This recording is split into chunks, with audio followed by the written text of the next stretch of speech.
अब स्पैक जो special purpose acquisition company है, इसकी जितनी भी डिटेल्स है ना, वो सारी मेंशन है public offering regulation 2017 chapter VIA में। ठीक है, जब भी इसका क्वेश्चन आएगा तो स्पेसिफिक यहाँ से ही आ सकता है। ठीक है। अब स्पेशल पर्पस एक्विजिशन कंपनी होती क्या है? ये एक कंपनी होती है जिसका एक स्पेसिफिक पर्पस होता है। वो पर्पस क्या होता है कि इसने कंपनी को एक्वायर करना है। ठीक है, इसका सोल बिजनेस ही ये होता है, ये कोई और बिजनेस कर ही नहीं सकती। ठीक है, एज पर लॉ और as per memorandum of association जो इसका होता है, इसका सोल बिजनेस ही ये होता है और इसके अलावा ये कोई बिजनेस कर नहीं सकती, इसको अलाउ ही नहीं होता। ठीक है। अब पहले इसका क्या होगा कि जो इसका इनिशियल कैपिटल होगा, जो स्पॉन्सर इसको रजिस्टर करेंगे कंपनी को, जो मेमोरेंडम साइन करेंगे, वो जो इसका इनिशियल कैपिटल होगा ना, उसका वो रुपीज 10 मिलियन होना चाहिए एटलीस्ट। ठीक है, जो भी इसके स्पॉन्सर डायरेक्टर, जो भी होंगे स्पॉन्सर डायरेक्टर और चीफ एग्जीक्यूटिव ऑफिसर ना, उनको फिट एंड प्रॉपर क्राइटेरिया पर मीट करना चाहिए। अगर वो फिट एंड प्रॉपर क्राइटेरिया पर मीट नहीं कर रहे तो वो फिर स्पैक बना भी नहीं सकते और सेकंडली वो स्पॉन्सर और डायरेक्टर्स हो भी नहीं सकते। ठीक है।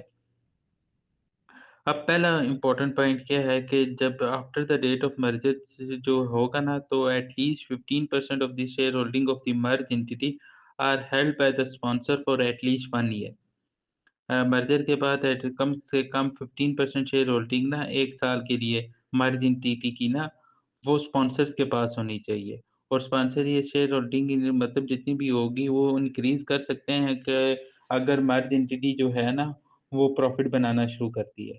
ये एक कंडीशन इंपॉर्टेंट है। ठीक है, दूसरी कंडीशन ये है कि अब जब आप टारगेट कंपनी में इन्वेस्टमेंट करने जा रहे होंगे, तो ये चीज़ इंपॉर्टेंट है कि जो डायरेक्टर्स हैं ना, ठीक है, सॉरी, जो स्पॉन्सर्स हैं, ठीक है, उनकी शेयर होल्डिंग टारगेट कंपनी में।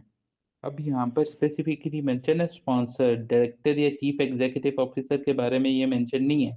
तो ये बात वहाँ पर मतलब ध्यान रखनी है कि अगर स्पॉन्सर की शेयर होल्डिंग टारगेट कंपनी में 30% या उससे ज़्यादा है, ठीक है, तो फिर उसमें इन्वेस्टमेंट नहीं हो सकती। ठीक है, वो स्पैक उसमें इन्वेस्टमेंट नहीं कर सकता। ये चीज़ इंश्योर करनी है कि जो टारगेट कंपनी में स्पॉन्सर की शेयर होल्डिंग है ना, वो 29% हो या उससे कम हो। 30% या उससे ज़्यादा नहीं होनी चाहिए। ठीक है?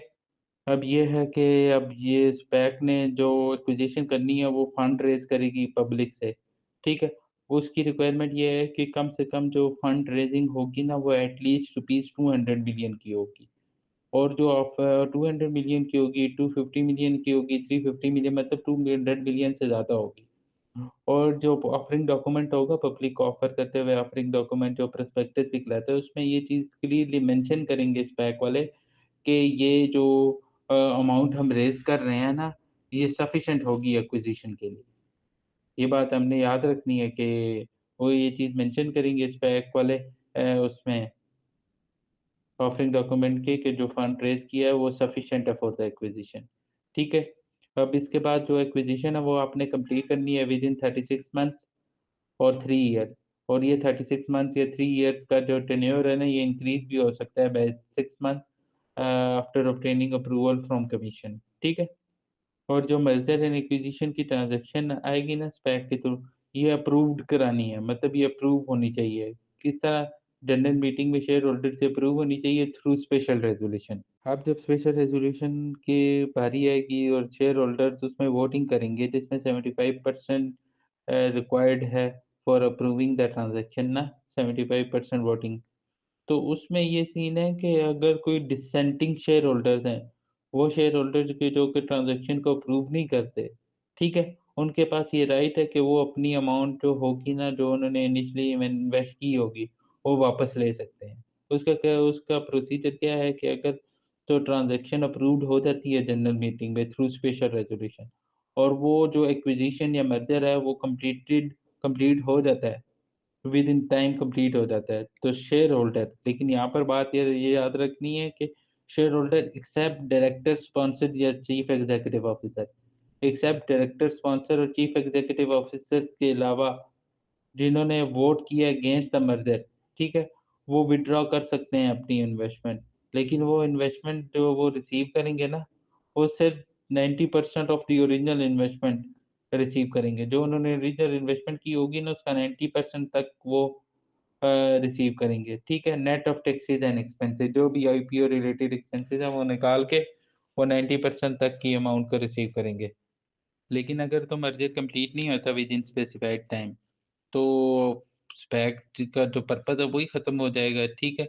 तो जो भी सिक्योरिटीज़ होल्डर होंगे ना, वो अपनी अमाउंट रिसीव करेंगे from escrow account on pro रेटा बेसिस। अब प्रो रेटा बेसिस पर इस वजह से करेंगे क्योंकि एस्क्रो अकाउंट जो कस्टोडियन मैनेज कर रहा होगा ना, वो एलिजिबल इन्वेस्टमेंट्स करेगा, ठीक है? जिसके थ्रू रिटर्न आएगा in the form of interest, income और डिविडेंड। तो वो डिविडेंड उनको प्रो रेटा बेसिस पर इंक्लूडिंग देयर इन्वेस्टमेंट वो एलोकेट हो जाएगा अगर तो मर्जर कंप्लीट नहीं होता विद इन स्पेसिफाइड टाइम। अब मैनेजमेंट कैसे होगी एस्क्रो अकाउंट की?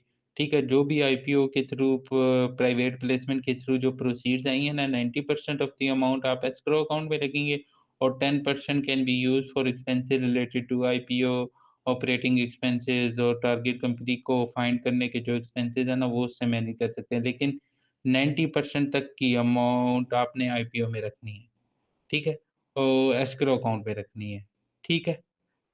और ये देखना है कि जो जब आप टारगेट कंपनी को एक्वायर करेंगे तो ये बात इंश्योर करनी है जो fair market value of target company है ना, वो एटलीस्ट 80% होनी चाहिए of aggregate amount in escrow account, ठीक है?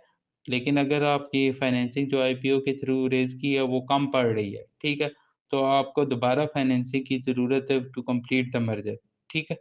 तो फिर आप एडिशनल फाइनेंसिंग ऑब्टेन कर सकते हैं through right issue, other than right issue और सेकेंडरी पब्लिक ऑफरिंग के थ्रू आप वो अमाउंट रेज़ कर सकते हैं, ठीक है? फिर भी एक कंडीशन है कि 90% एटलीस्ट 90% तक की अमाउंट आपने एस्क्रो अकाउंट में ही रखनी है। लेकिन ये रिक्वायरमेंट डेट फाइनेंसिंग के लिए अप्लाई नहीं होगी क्योंकि आप डेट फाइनेंसिंग भी ऑब्टेन कर सकते हैं, ठीक है? जब आपको एडिशनल फाइनेंसिंग ऑब्टेन करने की ज़रूरत होगी ना, तो आप डेट फाइनेंसिंग के थ्रू भी वो जो गैप है ना, वो फुलफ़िल कर वो मतलब जो भी गैप है ना, वो कंप्लीट कर सकते हैं। जैसे कि आपने क्रेडिट फैसिलिटी ऑब्टेन कर ली है, लेकिन वो क्रेडिट फैसिलिटी आप यूज़ तब भी कर सकते हैं जब आपने मर्जर की जो अप्रूवल ले लिया मर्जर का स्पेशल रेज़ोल्यूशन के थ्रू आपने मर्जर का अप्रूवल ले लिया है। ठीक है, उसके बाद ही वो यूज़ कर सकते हैं। वो जो मनी होगा ना एस्क्रो अकाउंट पे जो अमाउंट होगी, वो एज़ अ कोलेटरल आप डेट फाइनेंसिंग के लिए नहीं यूज़ कर सकते कि उसे कोलेटरल रख कर आप लोन ले लें। ये अलाउ नहीं है।